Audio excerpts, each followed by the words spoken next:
Welcome everybody. We are starting the shark talk, so part 2, which I call Identify the Sharks. So in this talk we're going to go a little bit more in detail in the different variety of sharks that we have. Yeah, let me start with the usual Zoom. So obviously you're muted and your video is off, but you can unmute at a later stage. Put your questions please in the Q&A or in the chat, then I can work them off. If I see them throughout the talk, I will immediately say something. If you want to change the video, actually in this case you don't ever have to do anything. You should see me fine. If you don't see me, please let me know. So a couple words about myself. I think almost everybody's been here before, so I won't say too much. My name is Simon. I'm an underwater photographer, but also a PADI instructor and photo coach. I run, and I'm a shark lover, obviously, and I run Insider Divers. We're a group that does all kinds of dive trips, land-based and liveaboard. Most of them are scuba diving trips, but we have tech and free dive trips, as well as photography workshops. All of our trips are always in groups. There's always an expert in the group, such as myself or one of my colleagues, and we make sure that you have a specialized itinerary, something unique for your dive experience. One thing that is very important for our trips is that we put education and coaching very, very high in the priority list. So on all of our trips we have talks and meetings with local scientists, something so we can all keep on learning and therefore never stop learning, and this part of sharks is also in there. So today we're going to talk about different species of sharks. I'm going to try and cover always the question that people have: is it dangerous to humans diving with them? I'll try to point out a couple of specialties, and at the end I'll also go into individual identification, so individual sharks, how do you identify them? So that's what we're going to go through. It's quite a lot of species, so I'm not going to go in too much detail on each species, but please ask questions if you want to hear more about a specific group of sharks. So let's dive right in. Species of shark, we have about 440 different species of shark. They actually get new sharks in there every now and then. So it's quite a big group of fish.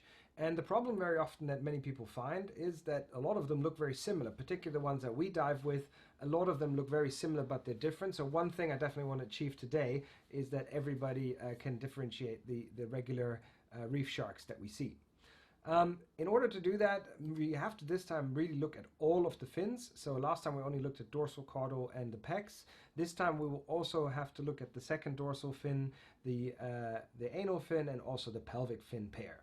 So all of these are actually useful in helping us distinguish between the different shark species. And as well is the shape and girth, let's say, of the body, as well as the sideline. So here in this example, if you already know which sharks that is, that's great. You can put it in the chat. But lots of people don't know the difference between the two. And one thing that can help you here are the sidelines that I'll explain a little bit more in the coming presentation. So this is one of the different structures on how all the species are structured, and you can see there's a lot of rays in there that we covered partially in our ray talk last week. And we're going to be looking today mostly at the galleon sharks, which is the vast majority of the shark species. I'm going to exclude 3 species, particularly because I've literally never dived with any of them, and so I feel very unqualified talking about them. That's the chimera, which anyway are deep sea sharks you would never see, or they're not even really sharks, but they belong to that group. Then the squaliforms or dogfish, which I also have never really encountered any, not even the normal dogfish species, and I have not seen any angel sharks yet. So I'm just going to keep these out. They're the side groups, not unimportant, but I'm not going to cover these today. What we're going to talk about are the galleon sharks, and they have 4 big groups. The smallest group is the bullhead sharks, then we have the carpet sharks, we have the mackerel sharks, and the big group of the ground sharks or requiem sharks. So we're going to cover all 4 groups, not each one of them, but I'm going to try to cover them with their specific, unique aspects. And we're going to start with the weirdest one and the smallest one, which is the bullhead shark or horned shark. There's only 9 species of these sharks around the world, and they are all very, very similar.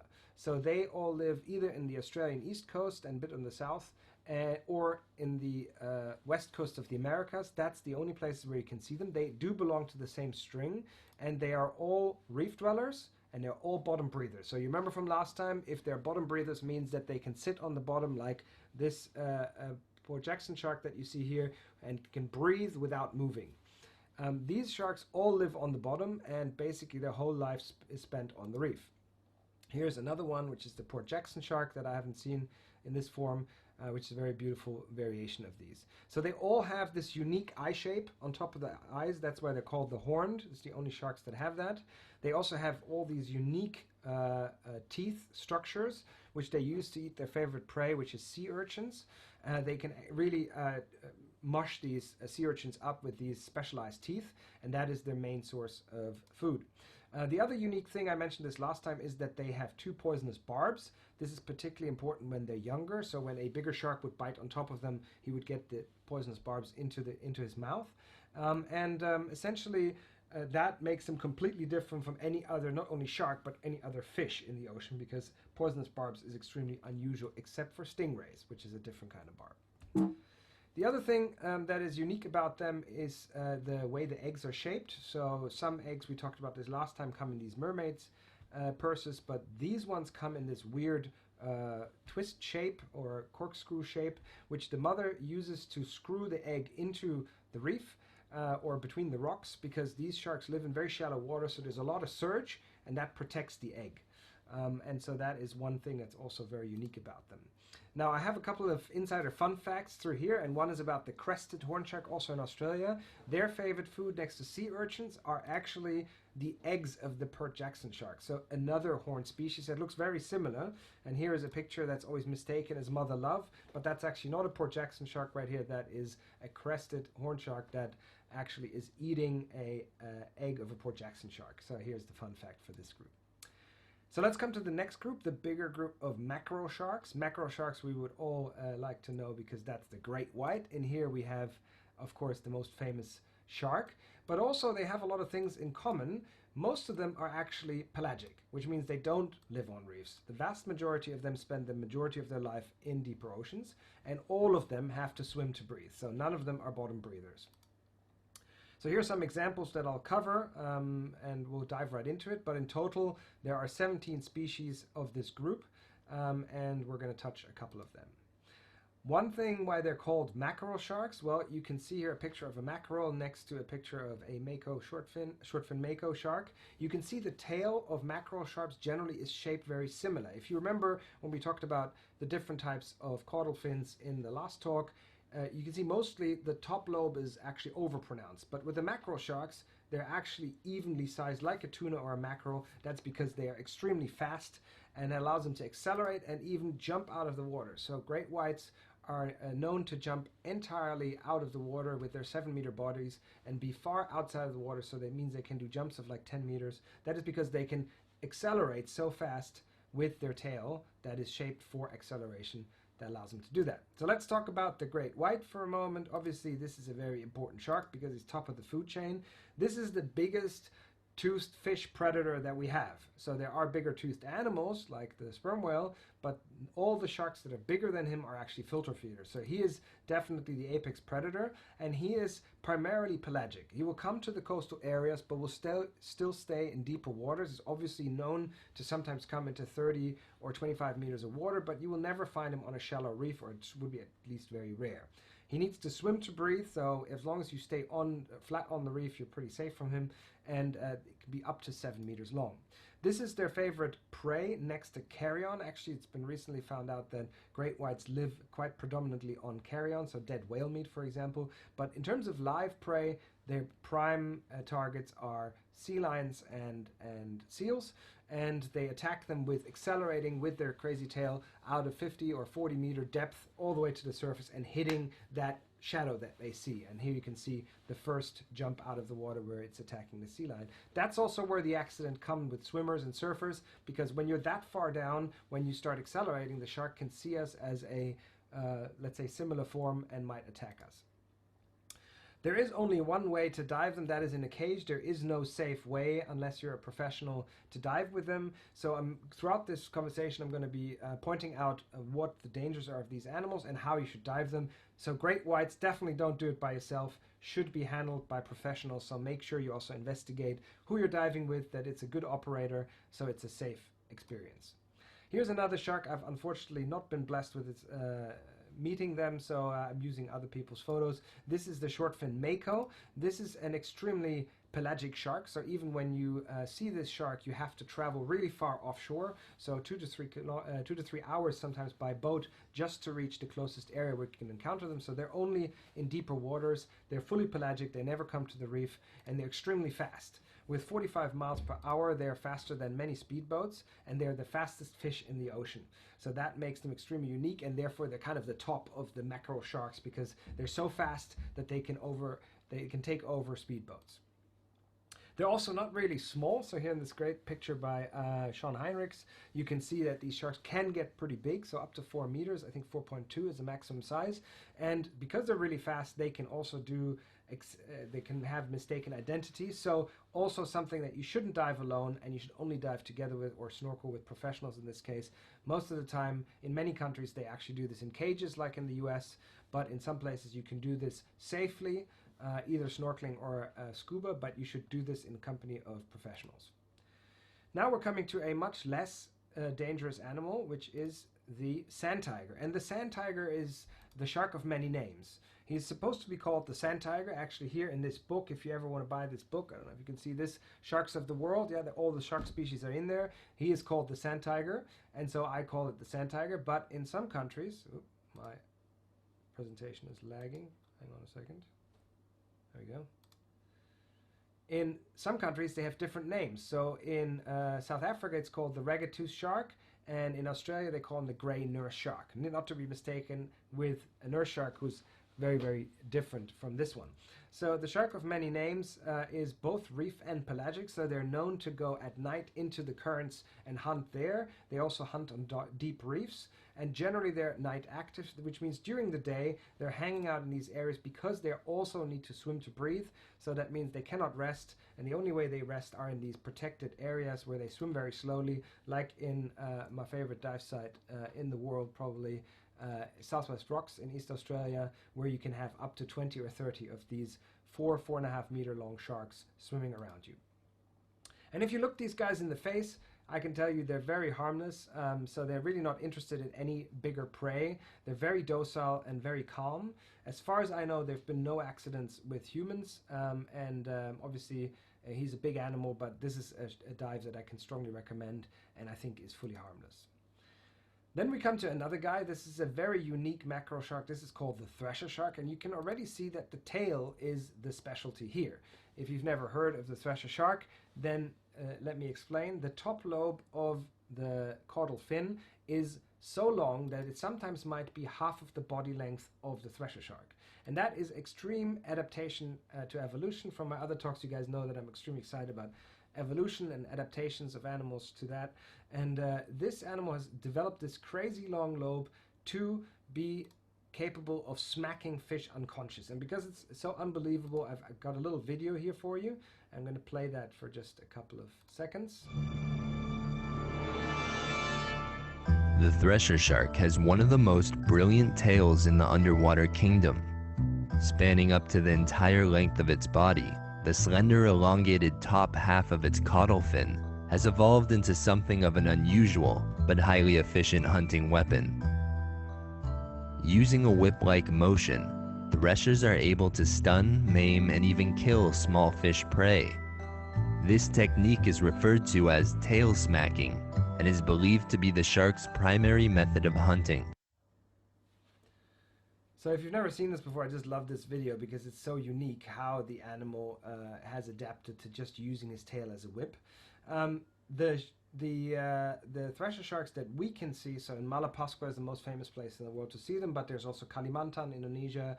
In the Red Sea there's some places, so there's a few places where you can see them. That's where they come in to clean, and the ones that we see there are kind of bizarrely called pelagic, although they don't actually live pelagically. They actually live closer to reefs because they need to get cleaned a lot. There are much bigger ones. The common thresher shark can actually be 6.5 meters long. Of course, half of that is the tail lobe, but still a very, very large animal, like a school bus long. So those are very rarely encountered under the water, though. So if you look this guy in the face, you can already tell this for yourself, but this animal is totally and completely harmless. He has a tiny little mouth and huge eyes, so he really looks like a Japanese cartoon rather than anything. And as far as I know, I've never heard of any accidents with thresher sharks. And then there's this guy. I've also not dove with this animal before. This is what you can find in the North Sea, particularly around Scotland. But now, due to global warming, they've started appearing on the west coast of America. So they've traveled north of Canada and come into that. That is actually the basking shark, and that is the biggest of the mackerel sharks, second biggest of all fish.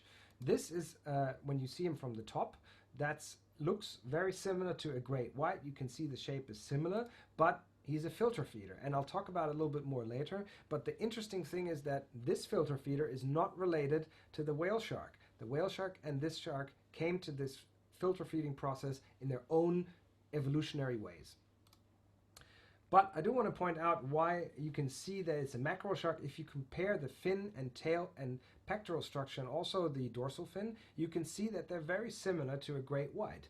They've just adapted from the largest of these fish to eating plankton and krill and eggs and such, and so they are still part of this family. However, they're feeding more like a manta ray rather than a whale shark, as I'll explain a little bit later. So now I'll come to the next group, which are called the carpet shark, and here we've got a few more species in here. We've got 43 species, and they're all of them are bottom breathers, and all of them are reef dwelling, with one exception. Sorry, my animation's not quite right. You already see there in the bottom right, the whale shark belongs to the carpet sharks, and I'll explain this in a little bit, but essentially also this shark can actually bottom breathe if you so want to.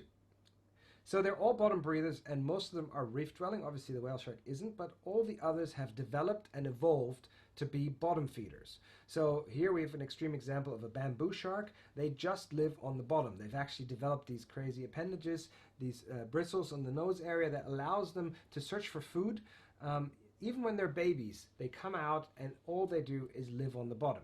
One extreme animal is called the walking shark or epaulette shark, which we can have in Raja Ampat, but also in Australia.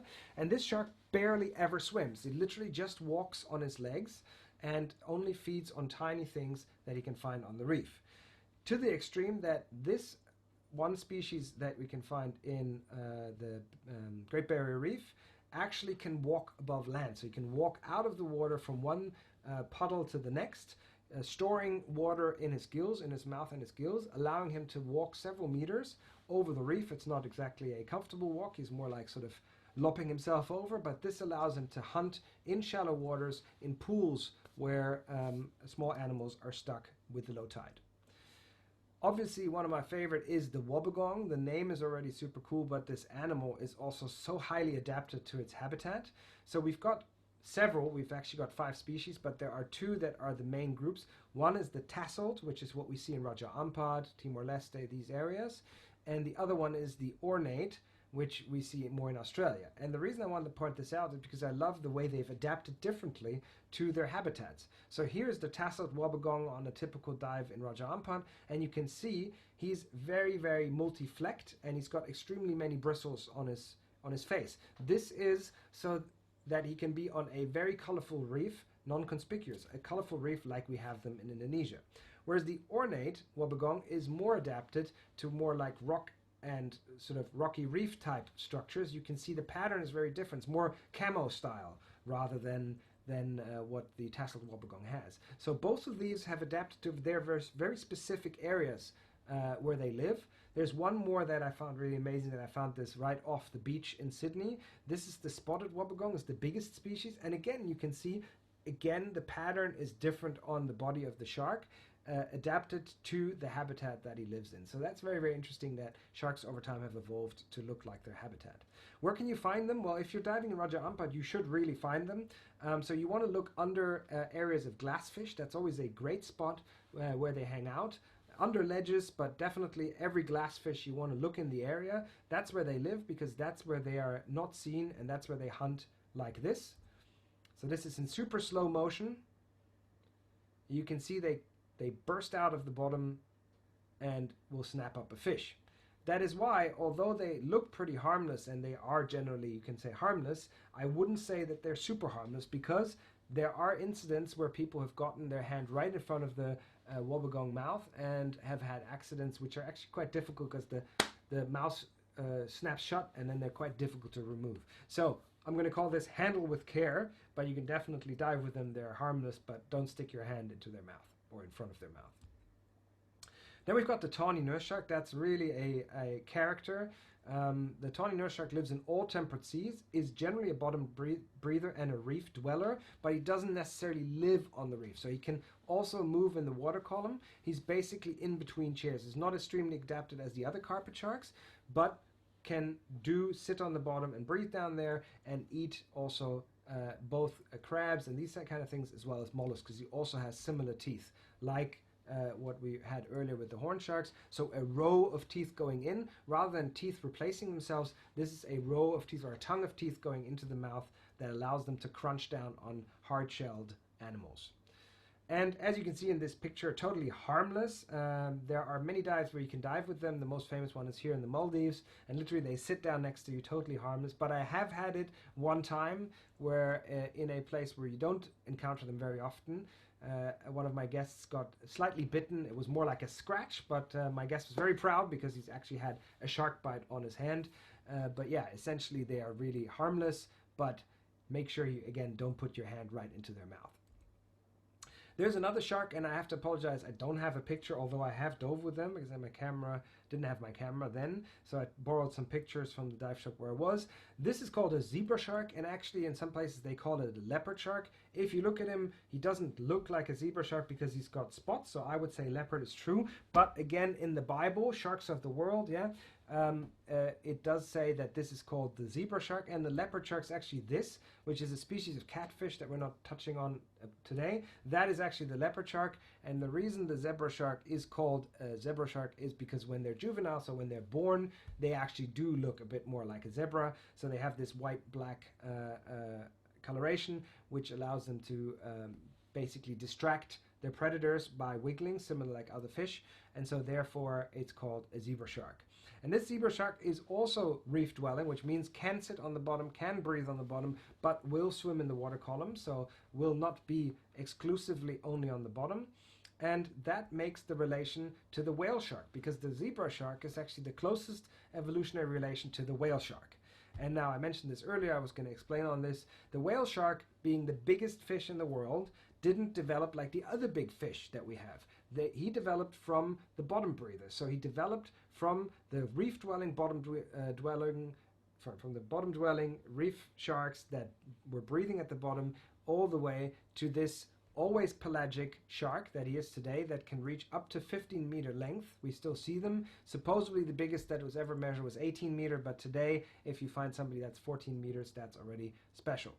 Now here is what I wanted to show. You can see that the megamouth shark that I didn't cover today, the baskin shark and the whale shark and the manta ray are all filter feeders, so all feed by having food flowing into their mouth or water flowing into their mouth and over their gills. All feed like that, but the whale shark is different from the other three because the whale shark is a bottom breather, and that allows the whale shark, here's the relation to the zebra shark, that allows the whale shark to feed a little bit different. If you remember when we talked about the manta rays have to keep on propelling themselves to keep water flowing into their mouth. That is the same for the baskin shark, and we think for the megamouth shark. The whale shark has one advantage. He's not only got this huge mouth, but also he's got the ability to suck water.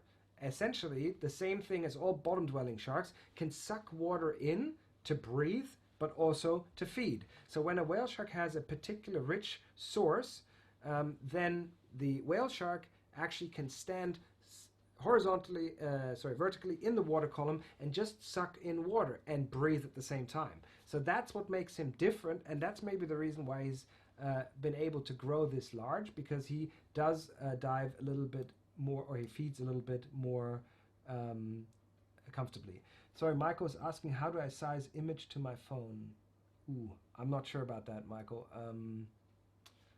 Not sure. I think you have to press some button that says full screen. I don't know. Maybe try to find a computer. So when the whale shark is feeding, he can, if it's a good patch of tuna eggs, for example, like you can get them in the coast of Yucatan, north of Mexico, in the east of Mexico, but in the north tip of Yucatan, they can feed up to 150 kilograms of tuna eggs out of the water a day. Mind you, when you swim there with the whale sharks, the tuna eggs are so small you can't see them. Like even on your wetsuit, you can sort of just see a hint of them. And the shark is able to suck all this water in and filter 150 kilograms of tuna eggs, pure protein out of there. That's the same as 43,000 kilocalories, which would be the equivalent of almost 200 Mars bars in one day. So that is what the shark can do today. They can be found all around the temperate waters, but here's an interesting fun fact that I wanted to share. All the encounters that we get are predominantly male sharks. So if you have any photos of whale sharks, you can check your photos and you will see that a lot of them are either subadult or adult male whale sharks and never any females. The only place where you can regularly see female whale sharks is in Galapagos and around Galapagos, and then sometimes on the other offshore islands like Cocos, Malpelo and these. But only here do you get the female whale sharks, and those are the largest ones as well, and here you can see them pregnant. So in September is a good time to go to Galapagos if you want to see the pregnant whale sharks. It is pretty cold, but you're going to see pregnant whale sharks. Here's the belly of a pregnant female whale shark. And here's the next fun fact. How many pups do you think are in the belly of a whale shark? Well, we know that it can have up to 300 pups because one time a Taiwanese boat caught a pregnant female and opened the belly, or the lower part, and found 300 ready-to-go pups in there. So that's the only information that all whale shark scientists in the world have, is this one pregnant female. Fortunately, this doesn't happen more often, but now we know that at least this many pups can mature in the body of the whale shark. So let's come to the biggest group, and that is by vast the biggest group. These are the ground sharks, sometimes called requiem sharks. And these sharks are the biggest group. 270 species of shark fall into this group. And there are your typical gray reef, bull sharks, etc., but also tiger shark, hammerhead, and a couple of others. So I am going to cover as many as possible in here, and also will want to clarify what the different reef sharks are that we encounter, because this is where often I find people stumble. Most people will still know what a nurse shark is or a tiger shark, but then when it goes lower to that, it's going to be more difficult. So let me try and shed some clarity. The vast majority of these swim to breathe. So the vast majority of these cannot rest on the seafloor. There are a couple of exceptions that I'll mention, but the most have to keep swimming their entire life. From the day they're born until the end of their days, they have to keep swimming.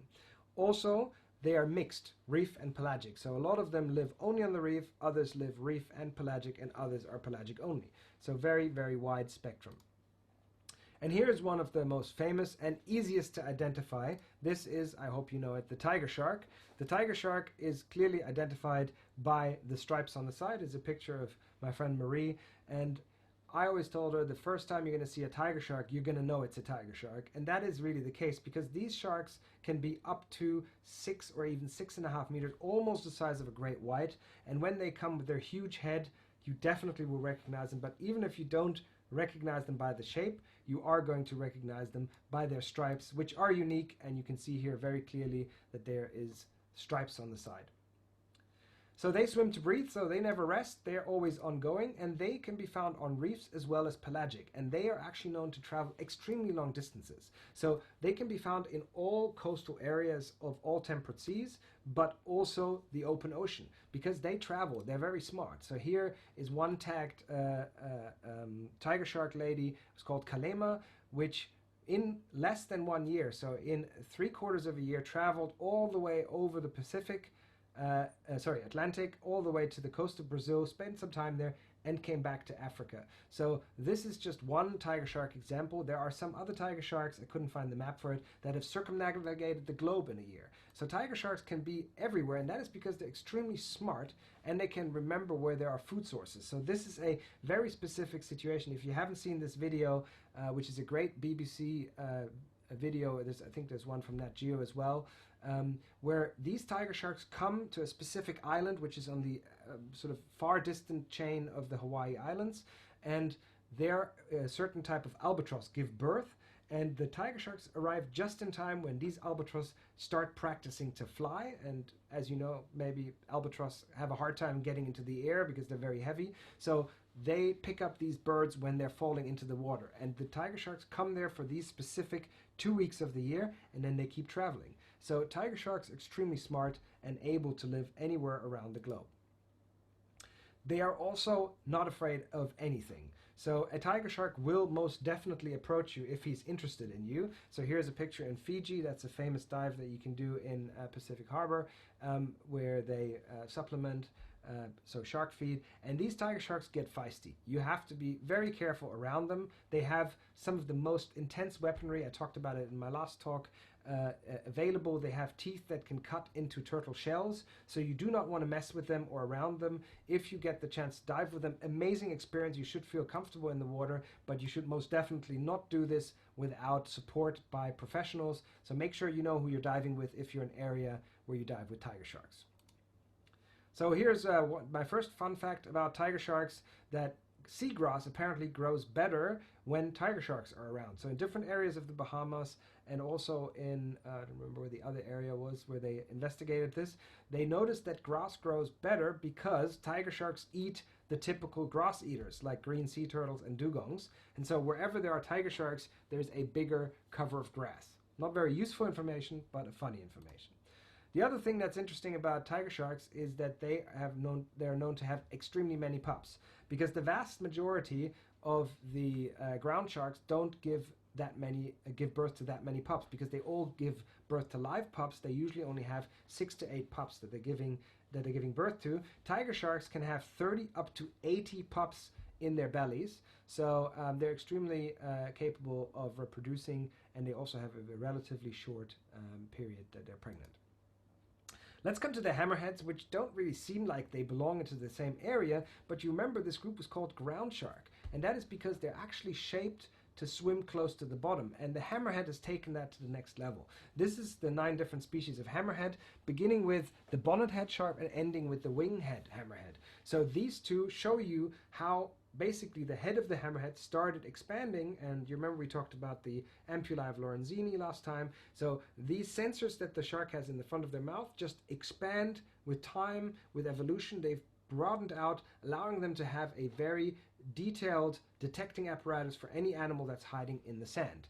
And these hammerhead sharks can be found in all temperate seas, generally close to coasts, not really in shallow reefs, because they like the colder water. So wherever we go diving, like in Indonesia, Philippines, Red Sea, even Maldives, you have to dip into the thermocline. So you have to go into the colder areas to encounter the hammerheads. But when you do, this is the shark that you can get most commonly all around the world, is the scalloped hammerhead, which is the second biggest of the hammerheads. Is called scalloped for the shape of his head, and this one is the one that you always see in the movies when you have like thousands and millions of them, or not millions, thousands of them swimming together, which you can see particularly well in Cocos Island, Malpelo, Galapagos, so these sort of American islands. But we do have some sites in Asia like Banda Sea or Layang Layang where you can also see groups of hammerheads coming together and literally socializing, so they're just swimming together.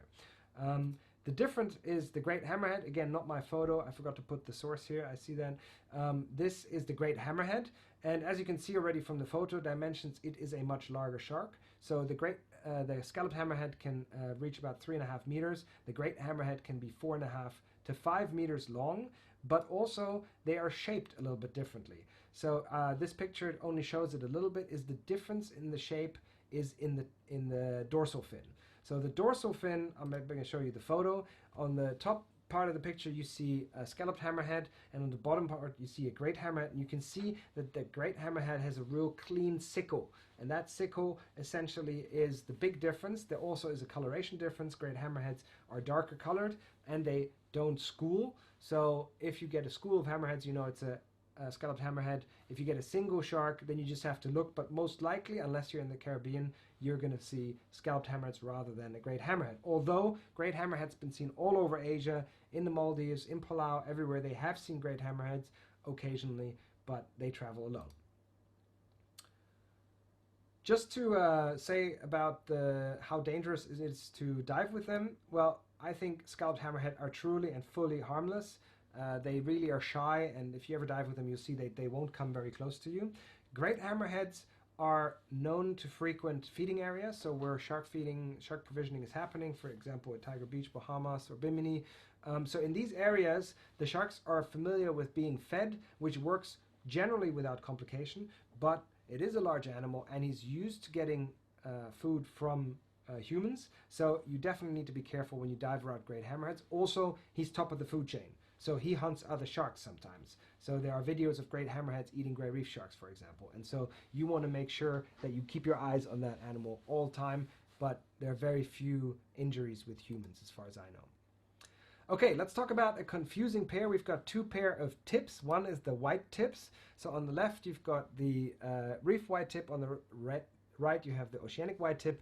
Now you can see immediately they're very different. I'll go through it anyway. The reef white tip is very easy to recognize. They're literally the easiest shark to recognize, not only because he's got this funny face, but because he's got a very clear marking on both the dorsal fin and the caudal fin. So you see there's like a white tip right there on the top, and so if you really can't recognize him from the face and he's just been swimming away, and you have a white tip there and a white tip on the back, then you're almost surely that it's a white tip reef shark, but I will show you one example where it might not be in a moment. So this is one of the two examples that I have for bottom breathers. So they are part of the ground sharks, but they can bottom breathe. So they can stay on the bottom. This is the famous dive in Socorro, where you have the sharks all piled up and they hang there together and just rest. They are generally reef dwelling. So they'll pick an area and they'll stay in that area, and they will very likely stay their whole life in that reef area. And that's why they're called the reef white tip shark. And they're totally harmless. I've never heard of anybody having any problems, so literally you can go close and inspect them, no problem. Totally different for the oceanic white tip. The oceanic white tip is not a reef shark. There's a shark that stays mostly pelagic. And in some languages they call him the longimanos. That comes from the Latin name and means literally long hands. And that comes from these huge pectoral fins that they have. And that already shows you that they're designed for open ocean, for pelagic life. And so these guys are opportunists, and they live in the oceans, and they swim generally in an area between sort of 10 and 0 meters. That is their area. And they used to be, back in the day, early shipfaring days, they were famous for attacking shipwreck survivors, because the area where they are active is literally this last bit below the surface, and there they will investigate everything. You can see though that it is still related to the reef sharks, to the ground sharks. So if you see below, there's a gray reef shark, and in the top there's the oceanic white tip. You can see that the back fin is much larger compared to the body, so the caudal fin is much larger, but you can see it is still the same proportional size like a reef shark. So there you can see the relation, but in case you didn't notice, there's something very unique about this shark. Only this shark has it. Those are these round paddle-like fins, so both the pecs and the dorsal are very, very long and round, and that is how you can unmistakably always tell it's an oceanic. Also, they've got this reddish color that you would notice when you're in shallow waters. You can also notice very often they're accompanied by big schools of pilot fish. So these trevallies swim with them their entire life, it seems. So when you see a shark surrounded by these striped trevallies, then you most likely have an oceanic white tip. Now this is what can happen if you're going into shallow water, so 5 meters or lower, shallower, then the shark will come in very close and he will inspect every opportunity. It's not necessarily dangerous, but it can be dangerous, and accidents have happened. And this is not how an accident happened, but I took the photo to show people later why you cannot swim at the surface with oceanics, because they will come to investigate, and if they see something they might want to bite, then you have a 3.5 meter animal chomping down on, you know, a foot or a fin or something. So we've had attacks in the Red Sea, quite a few actually in the last few years. So there are now measures in place that reduce the activity of humans around these sharks, allowing them to relax from that situation, and improvements already there. So you can totally dive with this guy. You don't have to be in a cage, but it is one of these sharks that you have to handle with care. Make sure you always keep your eyes on this shark, because he can be coming from behind and he will come in very close and investigate you.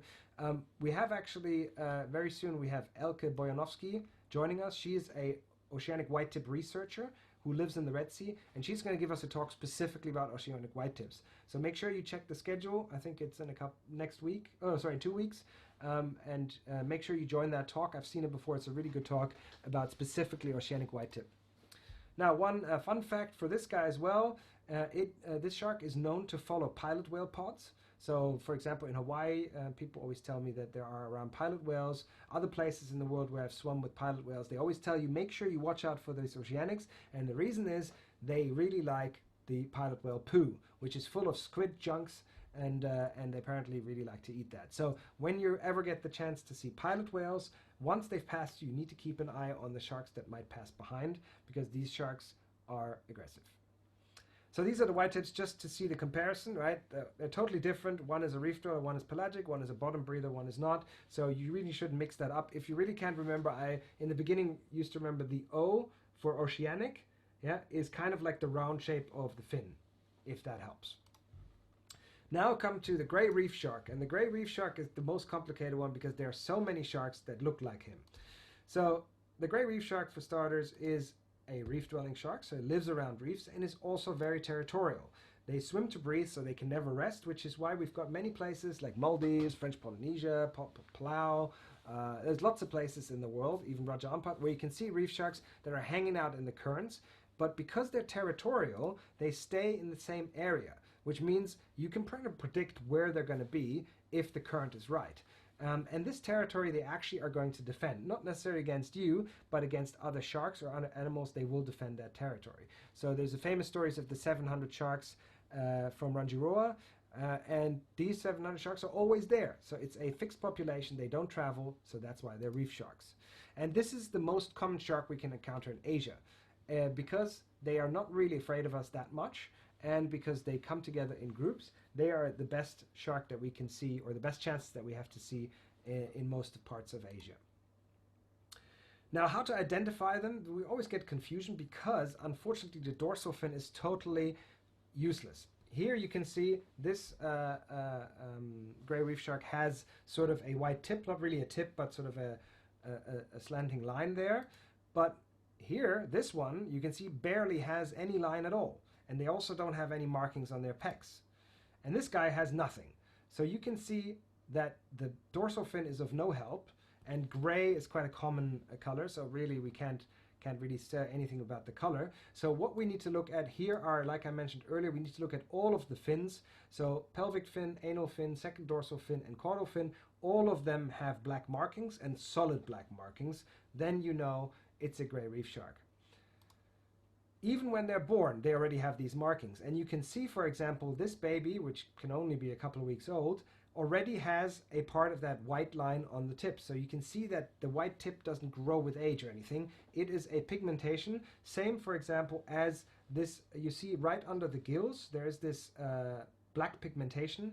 And so I have this big hope that this shark that I encountered in Chuk once, so Truck Lagoon, that one day I'll meet this shark all grown up again in Chuk, and I will recognize him by this pattern on their chin, because they're just like all the coloration pigmentations.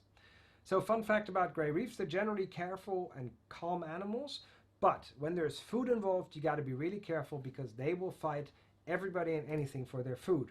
They've known to scare tiger sharks and great hammerheads away. Although tiger sharks and great hammerheads might prey on them in other situations, they will be extremely territorial when it comes to their reef and where their food source is. So when sharks start to feed, if there's something that they're feeding, they're all going to dive in on it, they're all going to fight about it, and that is the time where you need to be a bit careful. That's why I don't classify them as fully harmless. I classify them as handled with care, because they can be dangerous, although I've seen only very, very few situations where I felt endangered. Mandy, I'll come back to your question at the end of the talk. So here are two gray reef lookalikes. So on the left we've got the Galapagos shark, on the right we've got the Caribbean shark, and as the name already indicates, the Galapagos shark lives in the Pacific, and the Caribbean shark lives in the Caribbean. But they are, per definition, very, very similar to gray reefs. So if you look at the markings on the Galapagos shark, you can see here slightly that the markings on the fin are the same. And actually when you see them, they look like a big gray reef.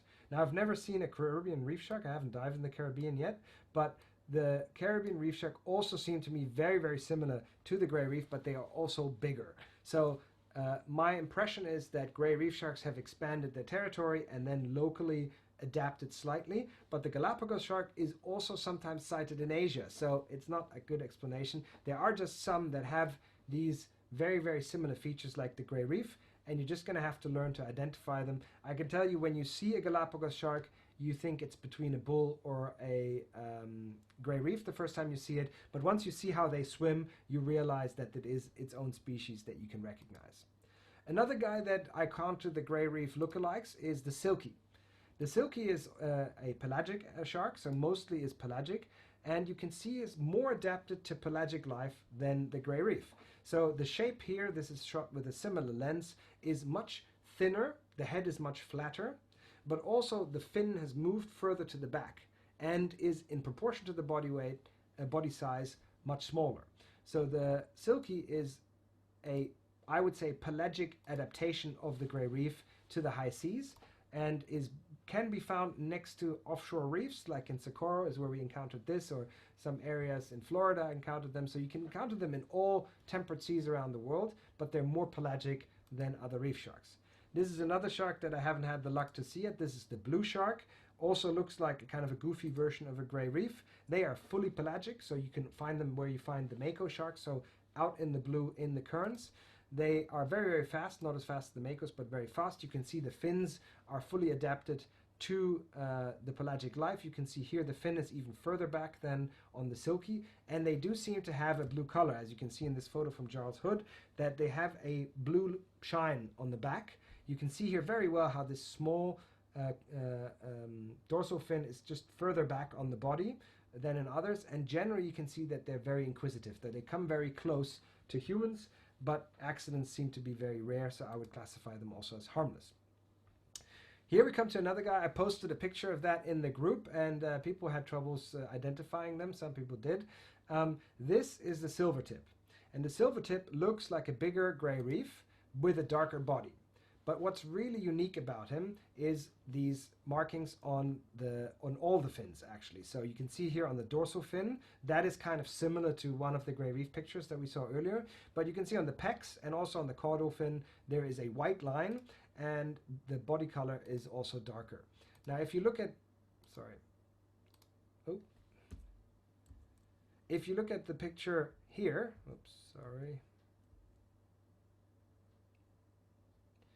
then you can see that even when they're babies, they already have these markings. So it's not like these markings grow with life, but you can see that actually all fins have the white tips. And what happens, because the body is dark and the tips are bright, when they swim towards you, it looks like a star formation that's swimming towards you. So before you see the shark, you see the tips. And I think that's part of the camouflage, is that larger predators will look at it and thinking that's many small sharks or as many small fish, rather than one shark. And it literally looks like that when he's coming towards you, that there's like 5 points that you can see swimming towards you. Here's the comparison to the gray reef. Now I think you can see that they're totally different. The color is different. They don't have the sideline that the gray reef has, a slight sideline, but also where the gray reef has all black dotted pelvic, anal, second dorsal, and caudal fin, you can see that the silvertip has white lines on all of them. So that's how you can tell the difference. And this is a shark that I want to recommend that you always keep an eye on. Every time I've encountered silvertips, they've always come from behind or from the side. They seem to sense where you are, and they're quite sneaky like that. And I was diving with some researchers in like groups of 2 for quite a long time in Chuk, and there were some situations where these silvertips would just sneak up on you. You would feel like, ooh, there's something wrong, and you turn around and the shark's right behind you. Doesn't mean that something's going to happen, but means, again, you have to handle with care. So guys, we're almost at the end, but we have 4 more sharks to go. 2 more black tips. So black tips, we also have 2, and you can already see the left one actually doesn't have a black tip, while the right one has a clear black tip. This is the easiest shark to identify next to the white tip is the black tip reef shark. So the black tip reef shark has a very, very clean black spot on top of the fin, so it looks like a chocolate sundae to me. Also, they have very, very, very strong pronunciated sidelines that you can see. So you can see the dark line going back, but also the white line going forward. So that makes them very, very distinguishable from other sharks like gray reefs. You can see the other sharks on the right there. The two that are coming are both gray reefs, and you can see that the coloration is different. So there's a slightly more bronzier color, but also that side stripe is much more extreme. In addition to obviously the tip on the wing, which is very strong. And they are born like that, like I showed you on others. They are born with this tip already. Here's my wife in the Maldives with a baby black-tip reef shark, and I can tell you they're also totally harmless at any stage of their life. They're very, very harmless and quite skittish. One thing that's unique about them is how little they move. So they might pick one atoll in the Maldives and stay there their entire life. So some of them are known to not travel further out than 1 square kilometer in their entire life of 20 to 30 years. So that is the fun fact I have about black-tip reef sharks. And then this is the Oceanic black-tip reef shark. The Oceanic black-tip reef shark that doesn't have a black tip. Well, why is it called the black tip?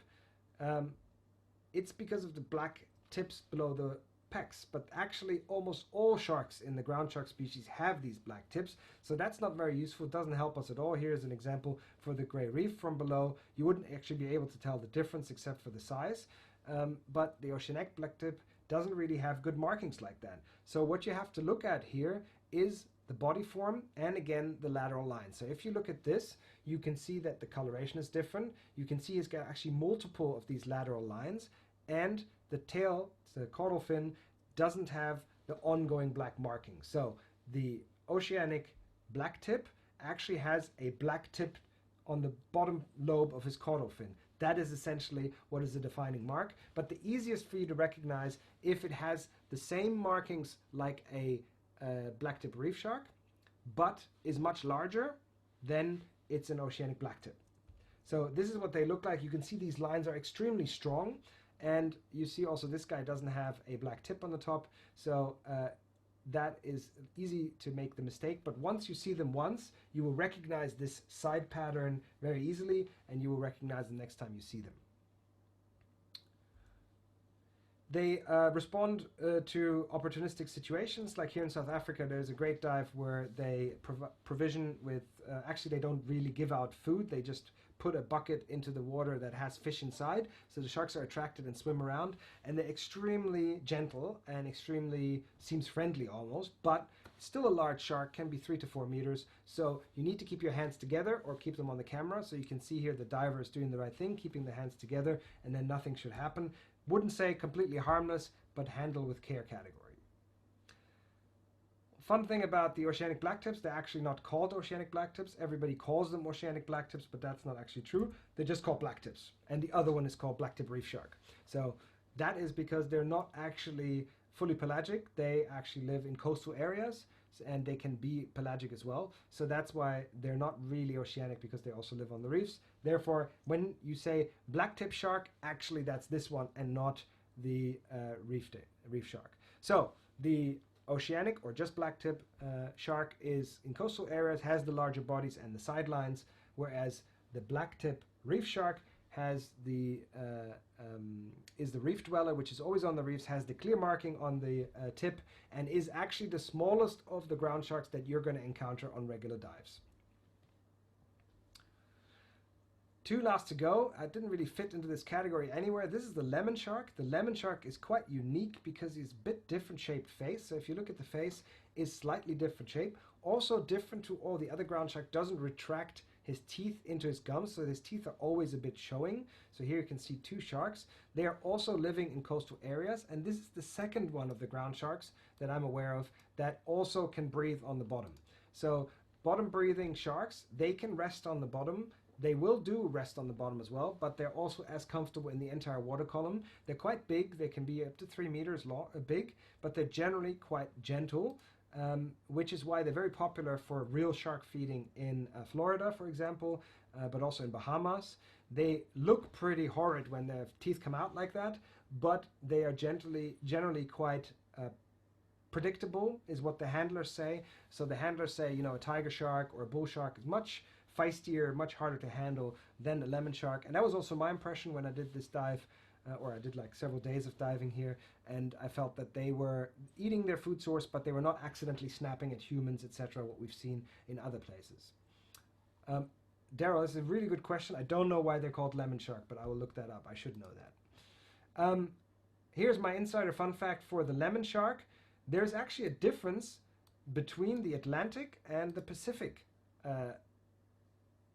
Atlantic and Pacific lemon shark. And that is that the Pacific lemon shark, so the one that we have in Fiji and French Polynesia and Palau, etc., has a black tip on the nose. That's something that is not available on the Atlantic ones, and that is the only known difference between the lemon sharks. In the book, they're actually not seen as different species, the same species. So you can see they're quite big. This is at the end of the dive here in Florida, so you can see they're quite large. So they're not, let's say, harmless because they have quite big teeth, etc. There's not many incidents been reported about lemon sharks, but still something to handle with care. You should be comfortable around sharks when you dive with lemon sharks. Now we come to the last of the gray reef lookalikes, and that is like the biggest of them as well. That is, as you might imagine, the bull shark, and the bull shark is the biggest of this group of animals. Actually, that's not true. The great hammer is bigger, so I'll take that back. But the bull shark is one of the really dangerous ones because they do sometimes mistakenly attack humans, and that is why they're feared. Now, the bull shark also comes in with a different presence. So different to other sharks, it's definitely a lot more confident when they come in. And these bull sharks can be found in all temperate waters, but always close to the coast. So they're not like tiger sharks and hammerheads that might cross seas as well. They're more resident and they stay along the coastal areas, but they're quite migratory. So there are sharks that travel from Florida all the way down to Panama and back. So that's quite unique to the bull shark, travels quite long distances. They're made for traveling. You can see they're perfectly shaped to swim above the ground as well as in the in blue water. So they migrate up and down the coast, and they have one specialty, which is breathing in fresh water. So here's an example of the part of the Brisbane River, which is in eastern Australia, which is considered shark territory all the way until that last red barrier, so quite far inland, because bull sharks are not only born in fresh water but also seem to stay in fresh water sometimes to hunt. That is where they're particularly dangerous, and that is actually where they're much more dangerous than they are in clear water. When they cannot see you, they will just respond to your electrical signal and just that there's movement, so they might bite for a human limb without thinking it's actually such a large prey like a human. So that's where they can get dangerous. There is a story that a shark swam up 11 states on the Mississippi. I'm not sure if that's really true, but that's a story that I've heard very often, and this graph says the same. So this is the Mississippi River, the longest river in America, and the sharks are supposed to swim all the way up to Ohio. So that is specific to the bull shark. How do you recognize a bull shark? Similar to the tiger shark, when you see one the first time, you're very likely going to recognize them. But let's just say you see a young bull shark first, then there's something very specific. If you look at the body of this is a big female, you can see already they have no markings on none of the fins. So they have like a sort of a grayish hint there, but nothing really. So not a shark that is easily recognizable. The only thing that I always find that's very specific to bull sharks is they've got this, what I call the mascara behind the eye. And that is the only thing that is specific to them. Otherwise, they just look like a huge, fat gray reef shark. And like I said, when you see one, you're very likely going to notice because they're just much girthier and stronger. Definitely a dangerous shark. You can totally dive with them, but they need to be handled by professionals. I don't suggest you dive with bull sharks unless you've got professionals with you. And therefore, yeah, definitely dive with professionals. Oh, Michael is in Ohio. Have you ever seen a bull shark? I hope not.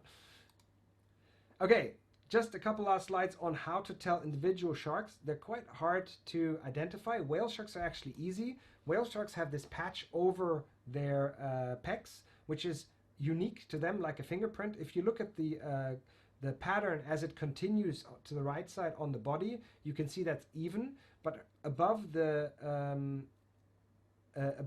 fin, you can see that the pattern is really different. And for all the whale sharks, it's identical, specific to them. So it's specific to the individual shark, and you can trace the shark from the early stages when they're young all the way until they're old by that pattern over the pectoral fins. And if you see a whale shark, you should always take a photo of the left pectoral fin area because that is the one that they measure.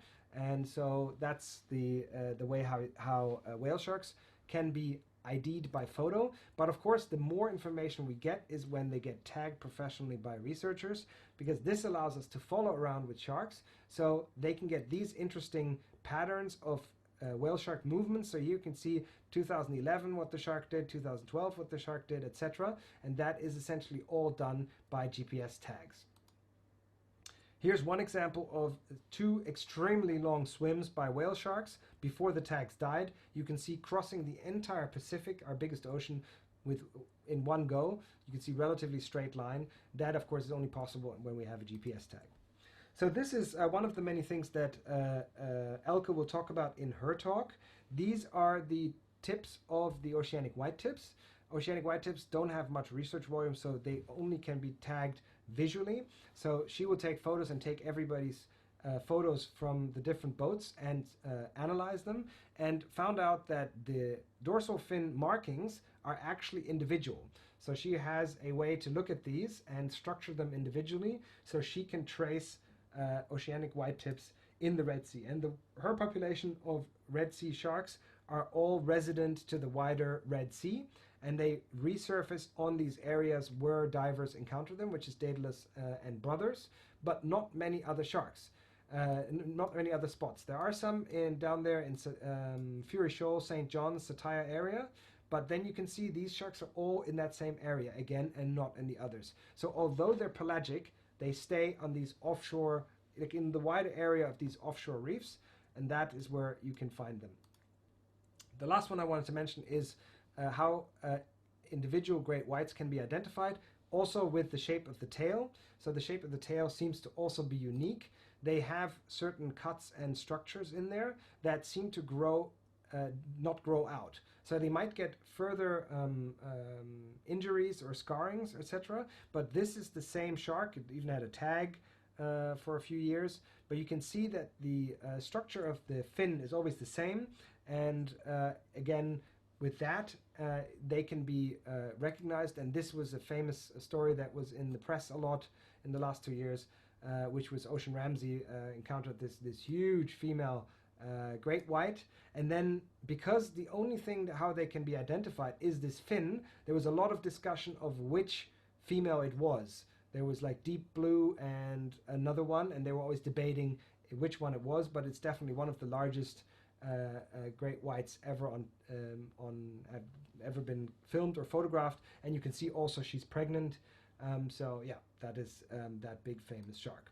And here is just one I thought I wanted to show this example. This is one GPS tagged great white that swam pretty much straight route from Gansbaai in South Africa all the way to Ningaloo Reef, Exmouth Gulf, and particularly seemed to be swimming pretty directional all the way straight to Australia. And that is what lots of these great whites do here. They swim from the west coast of Australia to the south tip of Africa and back, and so that is how mobile they are. So that was my talk. I saw a couple of questions. I'll start working on those. If you guys want to pop in any further questions, please put them in now into the Q&A or into the chat. Mandy asked earlier if there are sharks that lay eggs. So if you remember in the beginning, we had the horned sharks which lay eggs. Then we have quite a few sharks like cat sharks that I didn't cover today that lay the famous mermaid purses. So these are eggs. And then we've got ovoviparous ones. So that is where the egg, they lay an egg, but it hatches inside the cloaca of the shark and will hatch in there. So the shark is actually in an egg first, but then will hatch inside the body and will stay there a while. So for example, sand tiger sharks that we mentioned earlier actually only give birth to 1 or 2 because there are 6 to 8 eggs in there, and then they hatch, and then the stronger ones eat the weaker ones, kind of like in an eagle's nest. So that is how it is with eggs. And then there's a huge group, the vast majority of the ones that we just looked at, that give birth to live pups. And these live pups actually are connected with umbilical cord, same like mammals, which is quite odd. The second question is a very good one about humans feeding sharks. So when I say shark feeding, I have to be a bit careful because very often it is not supposed to be shark feeding. It's called provisioning or chumming. And in some places they do it better. Like in South Africa, they have these metal boxes, and the fish are in there, but the fish don't come out. So the sharks swim around it because they're attracted by the smell, but they don't get provisioned. Then there are places like in Bahamas or Fiji where you have straight out shark feeding, and I think as long as it's done in a good way and means that the behavior of the sharks is not changing, means feeding behavior is not changing, migration patterns are not changing, then it's okay. So one example is the great hammerhead, seems to be in the Bimini area of Bahamas, always around sort of March time, and they get provision. So the great hammerheads, get food scraps, tunas, etc., and then they leave and they come back again the next year. So when it is like that and it doesn't influence the shark's behavior, then I think it's okay. But in South Africa, there's always voices that say if the shark feeding in Port Douglas has an influence on shark attacks in the area on swimmers. That is not proven. I've spoken with shark researchers which don't think that's true, but that is an open discussion. I'm kind of in between chairs. There are certain sharks that you would never see without provisioning, and so also Nat Geo and BBC, etc., they also are providing in order to be able to see great whites in the wild. So, it's sort of a double-sided sword. I would always do your research, make sure that you're going with a well-respected operator who's been there for a long time, because they will probably do it in line with what researchers advise them to. Next question was, yes, last year there was a great white spotted in Nusa Penida. So last year the water was extremely cold in Indonesia. So the south half of Indonesia always, so horizontally cut, the lower half always gets extremely cold. I think that's the south monsoon or north monsoon, I'm not quite sure. And that's why you see hammerheads and also mola mola coming to Bali. But the water was so exceptionally cold, actually some people here in the chat were actually there, and it was so cold that even hammerheads came up into the shallows, and at one time there was a great white coming through.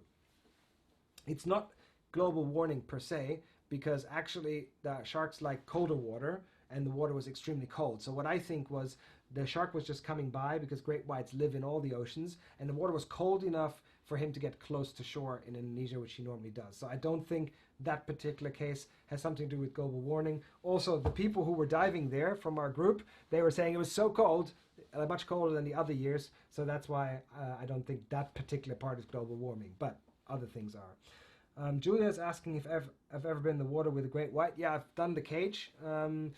I have to say I'm not a huge fan of the cage, because you're kind of inside, you're not swimming, you don't have fins on. So I think it's a great way to actually see the great white ones. But I wouldn't do it for like a whole week or something, because you're not really diving. You're either snorkeling or you're on like a regulator, and you're in the box and the sharks are swimming outside. Daryl's asking about whale shark ID. Yes, you can also send in the right side. The right side is supposed to be similar to the left side, but all the researchers I always spoke with always say try to get the left side, but before you don't get anything, get the right side. Yeah, it's supposed to be similar, but they're always tracking the left side, and the right side is not always there. As with the manta rays, you always should take a crotch shot as well. Make sure you've got the gender. Coral is saying that she saw a thresher shark in Nusa Penida. Absolutely. I mean, thresher sharks were actually 20 years ago, there were thresher sharks everywhere.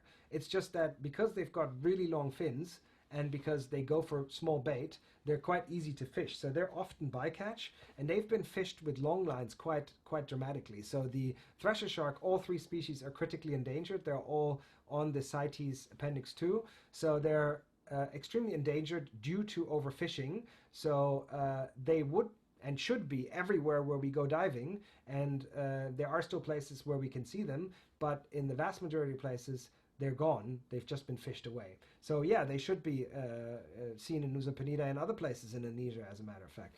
We have a place now in Derawan, Kalimantan, which is Borneo, and they have been getting very consistent sightings of thresher sharks. Also last season there were quite a few thresher sharks in Porto Galera, Philippines. So there's quite a few places where they do come. I've had very consistent sightings in the Red Sea, on the Brothers Islands. So there are places where we can see them. Coral is also saying some species of shark pups cannibalize each other. Yeah, that's what I mentioned earlier. So that's specific shark species. So for example, the sand tiger, where only 1 or 2 pups come out. But for example, lemon sharks have 6 to 8 eggs hatching in their body, and 6 to 8 sharks come out.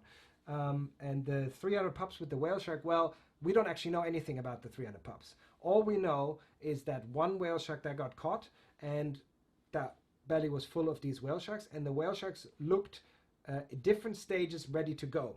So the theory that I was told is that the whale shark actually will release the pups step by step. So some that are ready earlier will release them in one area and then release the others later. But what we do know is that when they're born, they're 50 to 70 centimeters, so this long. And on this picture, you can see that they're all in that length, which is why it's unlikely that you would have sort of internal cannibalization. Also, whale sharks, of course, don't have any teeth, so, or very small teeth, so it would be hard.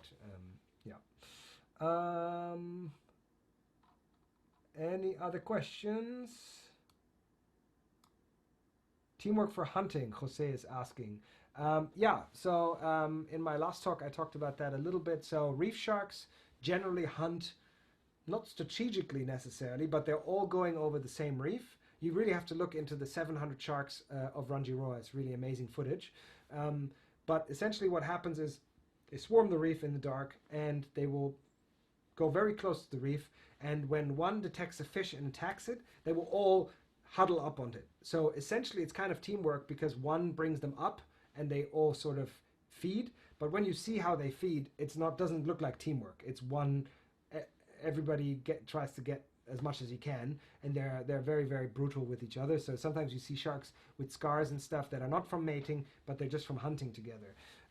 So that's the few sharks that work together, and the majority of other sharks are solitary hunters. So tiger sharks, bull sharks, they all hunt by themselves. They do all meet when there's carcasses. So when you have a whale carcass or any other large animal like a walrus or something, then the sharks will all come, and when there's abundant food source, then they will feed in the same area. But it's not like they would share, it's not like they would feed or help feed their babies or anything like that. So that's not the case. Okay, do we have any more questions or suggestions? Let me just go to the next slide here, which is a quiz. I just wanted to see who actually can now tell me, if you're ready, the 4 sharks that are on this picture. Whoever types it in first can get this super cool Insider Divers sports cap. So are you ready? 1, 2, 3, 4. You have to write 1, 2, 3, 4 and the sharks next to it.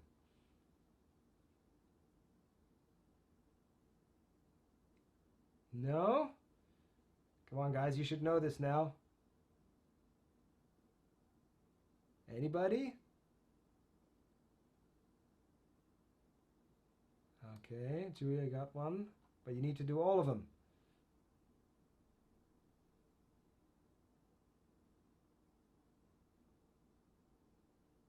Coral black tip, 2 white tip. No, coral's not right. Daryl, black tip, gray reef, silver bull. Daryl got it, I think. Yeah.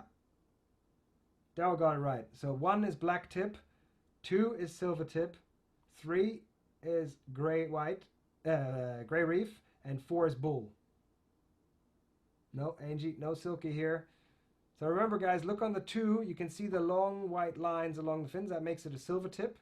On the top, the gray reef, I picked it because it's really a bit tricky, but you don't see any markings except the black markings on the tip and the long black line on the caudal fin. That makes it a gray reef. Okay, so that is the winner then is Daryl. Guys, I just wanted to point out the couple of talks that are coming up. Please join next week with Tobias Friedrich. He's one of the biggest photographers in the world. He's won the most awards from anybody that I know. We also got the week after, same week. It's next week, actually, Saturday. Elke Bojanowski, shark scientist, going to talk about oceanic white tips. And we've got lots of other talks. If you're interested in sharks, there's also the talk by Dr. Cornish, World Wildlife Fund. So he's the shark and ray specialist for the World Wildlife Fund. He will talk about shark conservation. So if you're interested in that, join us then. That's in 2.5 weeks, so quite a bit of time. And yeah, make sure you always check in on Insider Academy, like our page, follow my YouTube. And thank you for being here and being great guests. Lots of good questions. Thanks for staying all the way until the end. And see you guys in the next talk, I hope.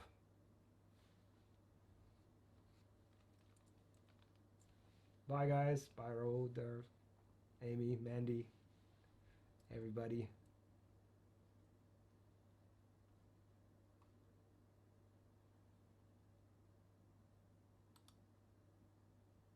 Bye, guys.